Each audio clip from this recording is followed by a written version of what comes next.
E hoje, a assinatura da revista de imprensa cabe a Ricardo Jorge Pinto, comentador da RTP. Boa noite, Ricardo. Olá, boa noite.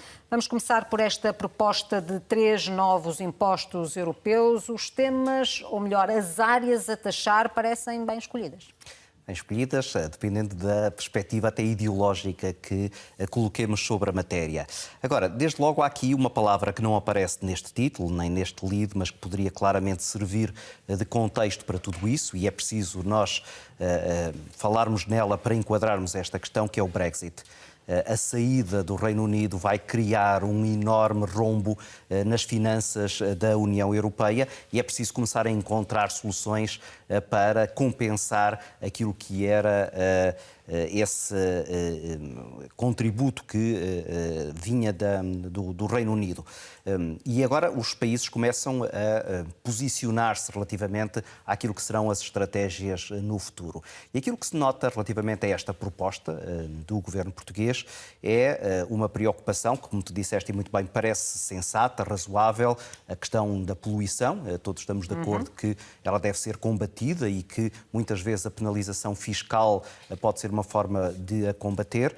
Depois as transações financeiras, e aqui já nos começa a cheirar um pouco a pressão do Bloco de Esquerda e do Partido Comunista. Esta é uma daquelas guerras que no Parlamento português são tidas há vários anos, em particular pelo Bloco de Esquerda, e que agora são trazidas para o palco europeu, onde o governo fica um pouco mais confortável e, portanto, aqui parece-me que há, digamos assim, uma espécie de um tubo de escape para aquilo que são as tensões que começam a crescer no relacionamento do Partido Socialista com o Bloco de Esquerda e do Partido Comunista, aproximando-se até às eleições legislativas, onde nós sabemos que os partidos não irão coligados e, portanto, eles vão ter que mostrar diferenças. Essas diferenças são muito difíceis de esbater internamente, eventualmente podem ser mais fáceis de esbater em termos europeus. E esta proposta vem nesse sentido. Plataformas digitais, porque é um negócio que aí está, portanto... É um negócio que está aí, e daqui a pouco falaremos dele a propósito das ideias de Pedro Duarte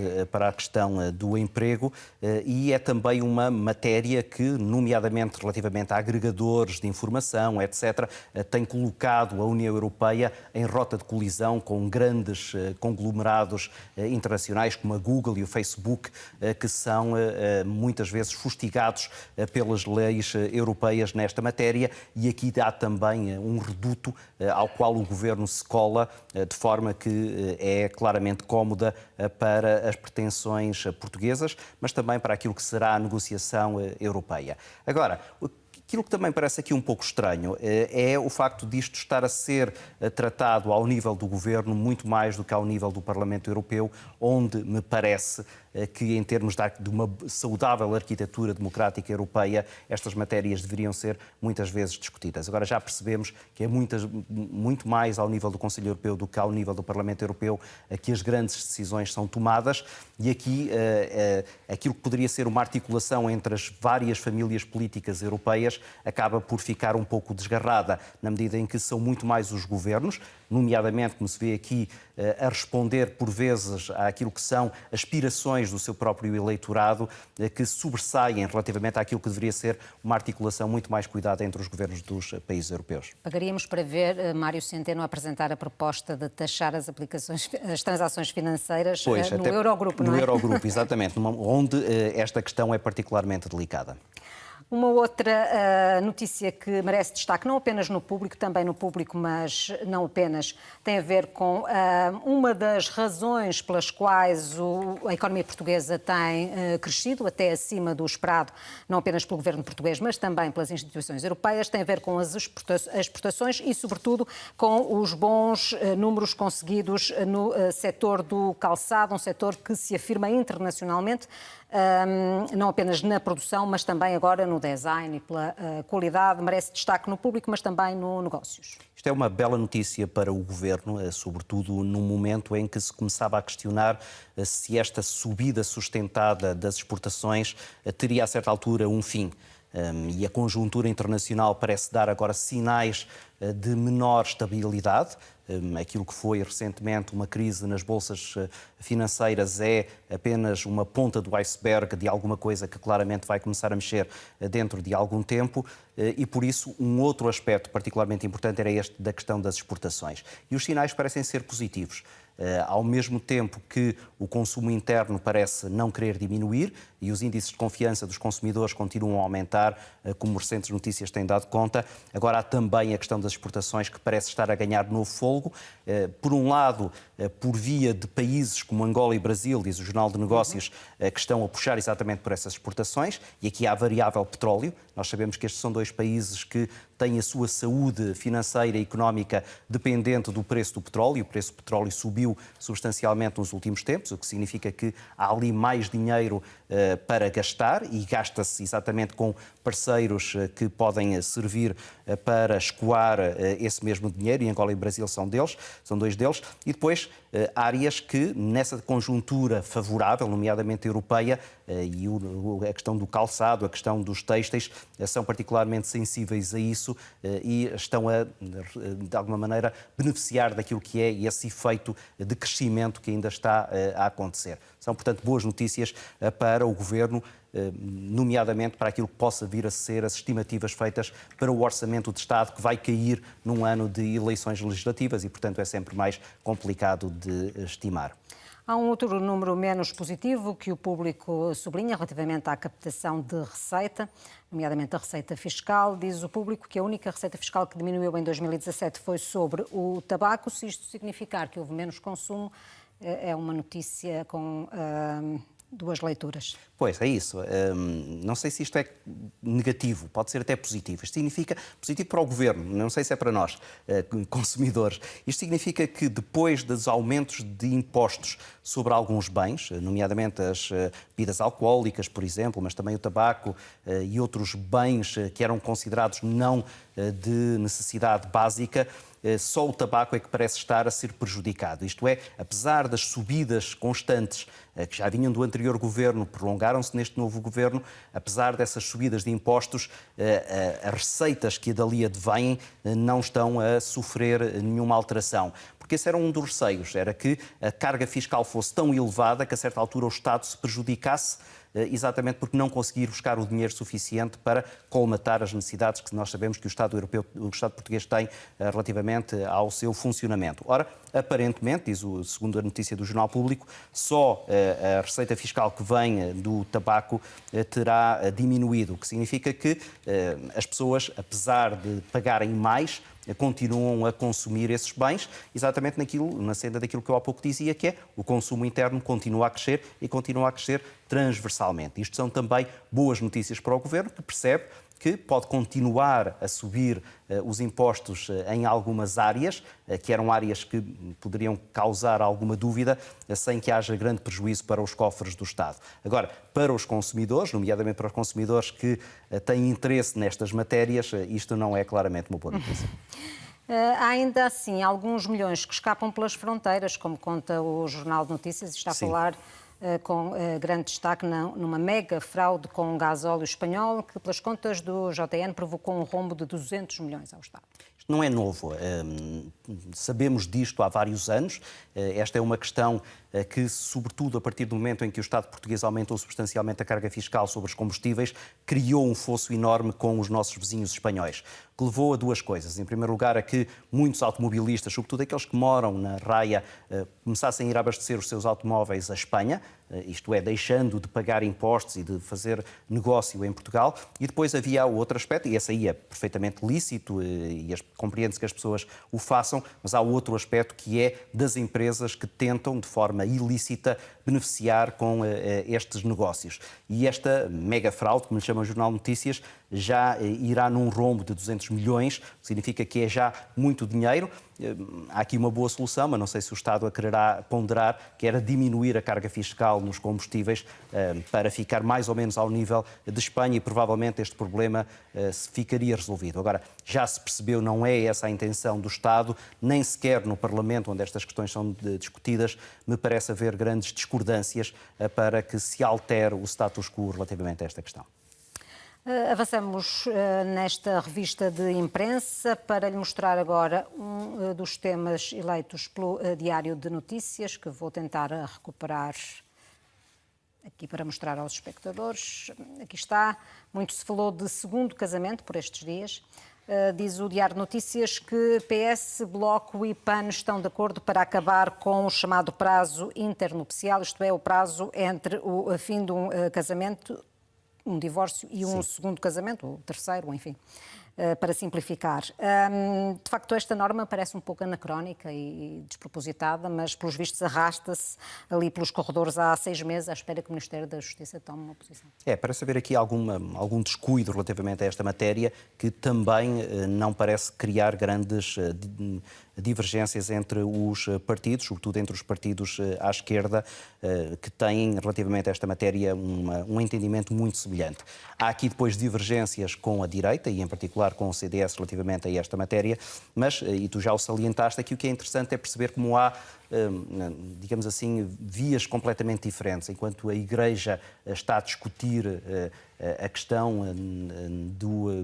daquilo que é, ou daquilo que são os problemas causados aos recasados, como a Igreja lhe chama, criando, na perspectiva de muitas pessoas, engulhos para uma solução pacífica desta matéria dentro da Igreja, apesar das posições mais progressistas do atual Papa, percebemos o Estado laico a ir completamente em contramão relativamente a isto e a querer exatamente resolver os problemas das pessoas que acham que os seus relacionamentos matrimoniais devem ser resolvidos de outra maneira que não a continuidade desse matrimónio, agilizando aquilo que são os prazos exatamente para as pessoas recasarem. Basicamente é as pessoas que agora se divorciam poderem casar-se quase que imediatamente, ao contrário do que acontecia até agora, em que havia ali um prazo em que, alegadamente, para as pessoas pensarem bem sobre o que tinham feito, queriam regular ou não. Exatamente. A imprensa começa já a tentar perceber o que é que nos espera relativamente ao futuro do PSD, o que estará a Rio a pensar. O I tenta perceber quem será o novo líder da bancada parlamentar, aponta para Luís Campos Ferreira como uma das possibilidades. O Negócios tenta perceber quais são os temas que Rui Rio vai eleger para se afirmar como novo presidente do PSD e como candidato também a primeiro-ministro. As eleições não estão tão longe quanto isso. E sublinha também uma entrevista de Pedro Duarte com algumas considerações relativamente à tão discutida lei laboral, nomeadamente por parte dos parceiros de esquerda. Parece-te crível este nome para a liderança da bancada parlamentar? Isto é o que se chama deitar a adivinhar, claramente. Já se percebeu que a matéria está claramente na cabeça de Rui Rio e só na cabeça de Rui Rio. Ele já falou com quem tinha que falar, com o atual líder da bancada parlamentar, com o ainda líder do PSD, e no final dessas reuniões a sua palavra foi decisão só depois do Congresso. E certamente isso estará já, se não decidido, pelo menos bem pensado na cabeça do futuro líder do PSD, mas não tem havido nenhuma fuga de informação relativamente àquilo que será a sua intenção. E, portanto, falar-se de nomes, como se falou de Fernando Negrão, agora de Luís Campos Ferreira, é basicamente um exercício de especulação, porque a verdade é que Rui Rio, não tendo um leque muito alargado de opções, esta bancada parlamentar não foi escolhida por si. Em grande parte até foi escolhida, não diria contra si, mas foi escolhida por uma direção que claramente não tem grande simpatia com o futuro líder do PSD. Portanto, não há ali muitas opções, mas há um leque ainda de uma dúzia de boas opções para Rui Rio. Qualquer uma delas lhe servirá. Falta agora saber o que é que ele quererá em termos de estratégia e até em termos também daquilo que será a tentativa de unificar o partido. Eu acho que quando soubermos qual é que é esse nome, perceberemos também um pouco melhor se o Rui Rio quer fazer rupturas com um passado recente ou se quer criar algum clima de maior tranquilidade, não criando grandes quebras, exatamente para não hostilizar núcleos que ainda são extremamente fortes do ponto de vista do seu peso no partido e, portanto, ir por uma solução que seja mais consensual. A escolha desse nome será claramente um bom barómetro para percebermos o trajeto futuro de Rui Rio, mas para já ficamos sem saber. Diferente é o outro aspecto que tu aqui falaste, que é as matérias sobre as quais o Congresso se irá debruçar. E aí nós já temos indícios muito claros, e estes são apenas dois deles: a questão da interioridade, das desigualdades entre o interior e o litoral, a questão da descentralização, até a questão da regionalização, que é um pouco incómoda para Rui Rio. Tudo isso serão certamente matérias que vão ser discutidas dentro do Congresso, como também a questão do emprego. Quanto mais não fosse, porque, e voltamos aqui então à notícia ou à entrevista de Pedro Duarte, porque vai haver uma moção que é assinada por Pedro Duarte e por Carlos Moedas, que fala exatamente dessa questão laboral e também da questão laboral ligada àquela que se chama a economia digital, chamando a atenção para aqueles que serão temas de futuro curto e a médio e a longo prazo. Não esquecendo que estas figuras, Pedro Duarte e Carlos Moedas, são potencialmente futuros líderes do PSD e estão a preparar o terreno para o momento em que for possível discutir de forma mais pessoal por eles estas matérias perante o partido que eles, acho eu, querem um dia liderar. E, exatamente, parecem ficar de fora as grandes questões económicas, onde de facto o PSD não pode capitalizar, mas explorando aqui alguma divisão e alguma fricção também à esquerda, nomeadamente em termos de leis laborais, não é? Sim, a questão da lei laboral é um dos maiores problemas, é, digamos assim, o elefante dentro da sala sobre o qual ninguém quer falar. Não quer falar a direita, porque sabe que no momento em que falar disso, imediatamente vem acima os esqueletos de um passado recente que não foi muito auspicioso para Pedro Passos Coelho. Foi uma das suas grandes guerras contra a sociedade, a alteração das leis laborais, em alguns casos de forma até muito pouco inteligente, criando problemas, quanto a mim, desnecessários. Não é confortável também para a esquerda, que percebe que também do outro lado há Bruxelas, muito atento a esta matéria, a fazer contrapeso relativamente aos pedidos de Bloco de Esquerda e de Partido Comunista, com um António Costa muito desconfortável com estes desequilíbrios entre aquilo que ele tem que negociar dentro do Parlamento português e aquilo que tem que negociar junto de Bruxelas.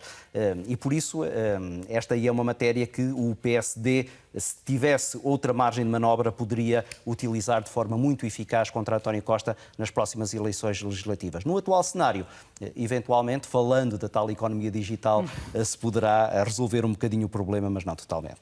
Muito bem, avançamos para as sugestões internacionais que nos propões esta noite.